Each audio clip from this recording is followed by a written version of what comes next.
افسردگی ایک خطرناک مرض ہے۔ خود کو احساس کمتری کا شکار نہ ہونے دیں، بلکہ یقین رکھیں کہ مشکلات، پریشانیاں اور بیماریاں سب اللہ تعالیٰ کی طرف سے ہیں اور یقیناً آپ کے لیے بہتر ہی ہیں، اس لیے کہ ان کا اجر جب انسان کو ملے گا تو وہ یہ خواہش کرے گا کہ کاش میں پوری زندگی اس طرح پریشان رہتا۔ مفہوم حدیث ترمذی: ہر تکلیف یا ہمارے کسی گناہ کا بدلہ یا تنبیہ یا پھر آزمائش ہوتی ہے تاکہ اللہ ہمارے درجات مزید بڑھائیں۔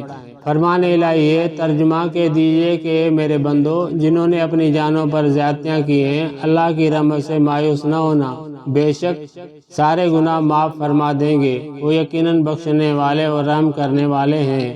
پورے قرآن میں صرف ایک یہی آیت ہے جس میں ذنوب کے ساتھ لفظ جمیعاً آیا ہے، اور اسی آیت کی وجہ سے امید قوی ہے کہ اللہ رب العزت ہمارے چھوٹے بڑے گناہ معاف کر دیں گے سوائے شرک کے۔ آپ صلی اللہ علیہ وسلم نے فرمایا، اللہ رحیم اس بندے کو پسند فرماتا ہے جو اللہ کریم پر کامل یقین رکھنے والا اور گناہوں سے توبہ کرنے والا ہو۔